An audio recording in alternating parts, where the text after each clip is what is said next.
Yes. Good afternoon, West Ham fans. Russ on the West Ham Network. Hope you're safe and well. Hope your Monday's going well. It's always a bit easier on West Ham win. Obviously, we go into an international break and we're going to be talking about that very, very shortly as well.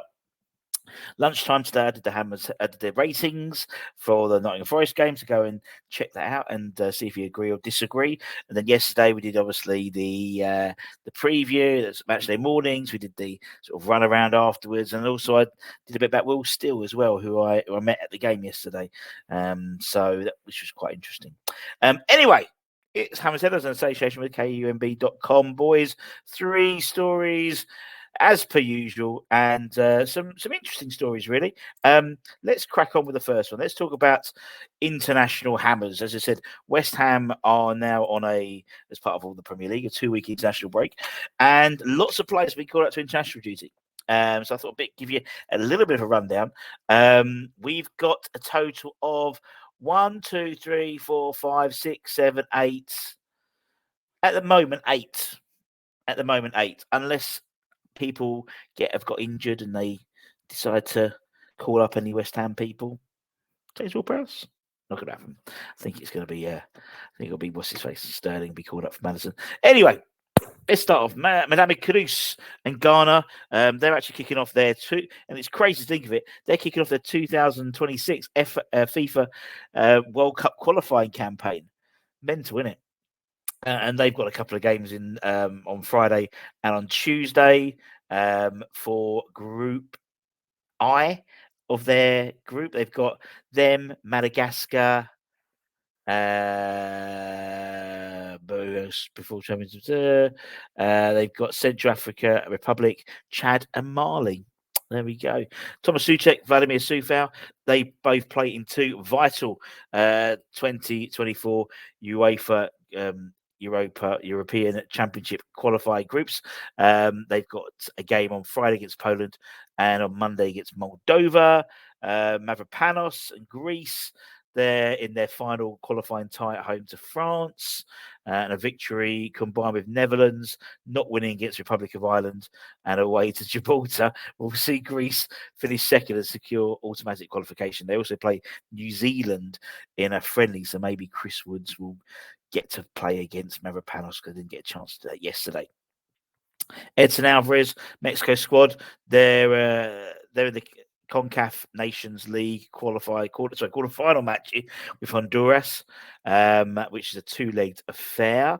You've got Naif Figueres, he's obviously be out with Morocco for a couple of games. Alphonse Adeola with France. Callum Marshall's been called up to Northern Ireland full side again. And Jared Bowen, obviously, for England's 2 qualifiers against Malta and North Macedonia. So a lot of games to play. Not expecting everyone to play every game, but hopefully, fingers crossed, we get a decent return in terms of all the players come back healthy, ready for the Burnley game. Burnley. Let's talk about some ins, shall we? Not Danny Ings, but let's talk about the Fluminense midfielder Andre, a player we've been looking at and speaking about before.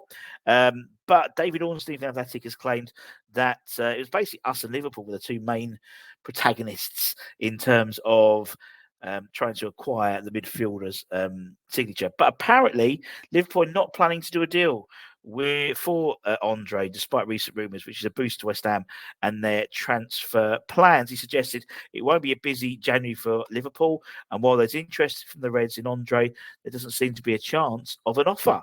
Now, this came to, this follows reports that West Ham reportedly sent scouts to follow Andre in the Copa Libertadores final, having had a £26 million offer rejected in the summer transfer window. So clearly someone we were looking at. And as you said, the report claimed that West Ham had sent scouts to the Macarena, which I thought was a dance, but also a football ground. Joking. It was also shared that Liverpool, Arsenal, Spurs had also followed suit in tracking him. But the news that Liverpool will be out of contention will be a boost to our chances. It's easier when you're buying Brazilian players to buy them in the January transfer window, because the way their season falls, it'll be the off season, so it's a bit yeah. So he's a very combative midfielder. He's there very much an Edson Alvarez type character. 10 yellow cards in 24 league games so far this season, and will definitely add a bit of bite and physicality to whichever midfield he goes. Could be a good backup for Edson Alvarez, or the two of them together, particularly away from home. You're not going to get through those two, that's for sure.